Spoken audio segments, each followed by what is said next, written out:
السلام علیکم third year. آج ہم نے جو لیکچر پڑھنا ہے وہ ہم نے خطبہ حجۃ الوداع کو دیکھنا ہے، جو کہ 10 ہجری 631 عیسوی کو ہوا تھا۔ ہم نے اس خطبہ کے اہم نکات کو دیکھنا ہے کہ وہ کیا تھے، اور اس میں حضور صلی اللہ علیہ وآلہ وسلم نے کس چیز کو جو ہے وہ بیان کیا ہے۔ 9 ذی الحج 10 ہجری کو آپ صلی اللہ علیہ وآلہ وسلم نے عرفات کے میدان پر تمام مسلمانوں سے خطاب فرمایا، اور یہ خطبہ اسلامی تعلیمات کا نچوڑ ہے اور اسلام کے سماجی، سیاسی اور تمدنی اصولوں کا جو ہے وہ ایک جامع مرکز ہے، اور اس کے اہم نکات اور اس کی مذہبی اخلاق کی جو اہمیت ہے اس کو ہم دیکھیں گے کہ وہ کیا ہے۔ سب سے پہلے آپ نے حمد و ثنا بیان کی تھی، جس میں آپ نے کہا کہ سب تعریف اللہ ہی کے لیے ہے، اور ہم اسی کی حمد کرتے ہیں اور اسی سے مدد چاہتے ہیں اور اسی سے معافی مانگتے ہیں اور اسی کے پاس توبہ کرتے ہیں، اور ہم اللہ ہی کے ہیں، اللہ ہی کے ہاں اپنے نفسوں کی برائیوں اور اپنے اعمال کی خرابیوں سے پناہ مانگتے ہیں۔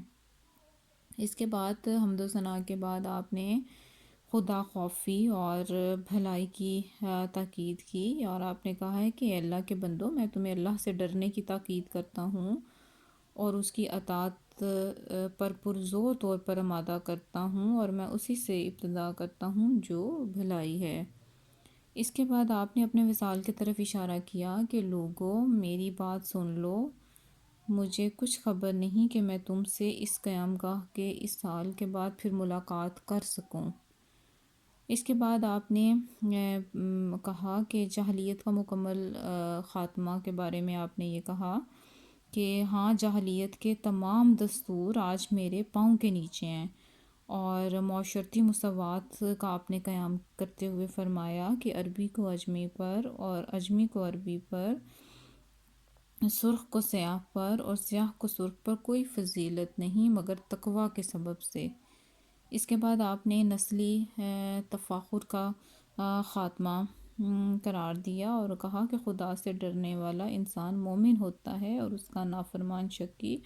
اور تم سب کے سب آدم کی اولاد ہو اور آدم مٹی سے بنے تھے۔ اس کے بعد آپ نے سب کو ایک دوسرے کی جان و مال اور عزت اور احترام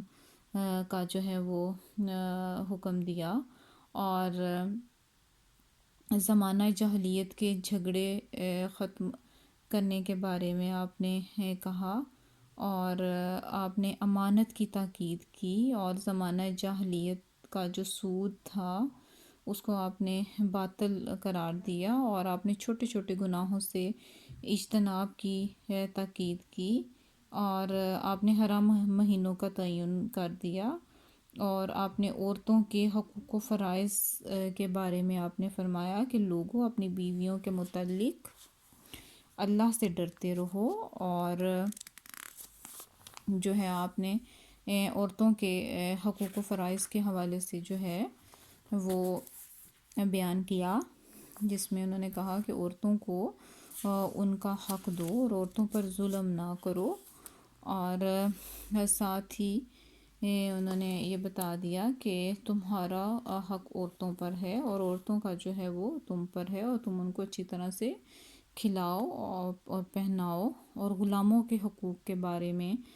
جو ہے وہ آپ نے بتایا، وراثت کے بارے میں آپ نے ہدایات دیں، معاشی لین دین کے بارے میں آپ نے بتایا، اور انفرادی ذمہ داری آپ نے بتائیں، اور جو ہے وہ آپ نے کتاب اللہ کو مضبوطی سے تھامنے کی تاکید کی، اور آپ نے کہا کہ میں تم میں ایک چیز چھوڑتا ہوں، اگر تم نے اس کو مضبوطی سے پکڑ لیا تو گمراہ نہ ہوگے، اور وہ کیا چیز ہے؟ کتاب اللہ اور سنت رسول اللہ صلی اللہ علیہ وآلہ وسلم۔ اس کے بعد آپ نے جو ہے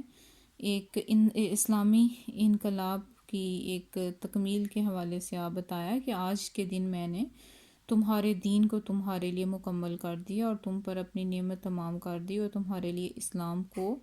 تمہارے دین کی حیثیت سے قبول کر لیا ہے۔ یعنی آپ نے ہر لحاظ سے اپنا پیغام جو تھا وہ اس خطبے کی صورت میں جو ہے وہ لوگوں تک پہنچا دیا تھا۔